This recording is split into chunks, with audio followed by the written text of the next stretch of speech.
څوک چې ژبه د پښتو یایي افغان دی چې دا نه مني پښتون نه دی ګلخان دی او څوک چې خپل تاریخ ته شا کړي هغه ورک شي موږ ته پاتې دا وصیت له باچا خان دی دا د خپل قاید اعظم دی مبارک شه خو زما خپل ابدال او میرویس خان دی سهار به راځم هم په نیمه شپه به راځم هم په سهار به راځم هم په نیمه شپه به راځم چې پر کام ننګ وي ښه په جوش او په جذبه به راځم او له دې وطن مې د چا پلار منې کولی نشي له دې وطن مې د چا پلار منې کولی نشي دا مې خپل کلی خپل ولس دی خامخا به راځم او تورمخې ته پر ما هزار پابندۍ ولګوه تورمخې ته پر ما هزار پابندۍ ولګوه خو زه منظور پښتون یم بیا به راځم بیا به راځم هغه خپل بدنام شو چاره چې موږ بدنامولو هغه خپل بدنام شو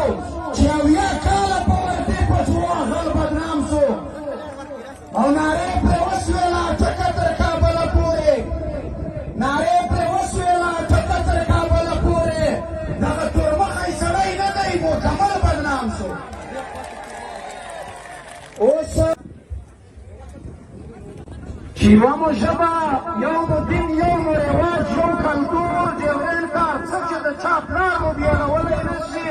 ایکې لونه موږ د لوی سر احمدشاه لمسي یو نو دا بادار دغه لنګار مو بېلولی نه شي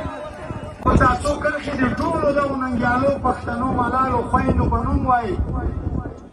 زه پښتنه یم بې ننګي نه قبلوم پښتونه د ننګ میدان ته څنګ په څنګ در سره ځم پښتونه ته به د حق چغې ویې د لښکر سره ته به ځې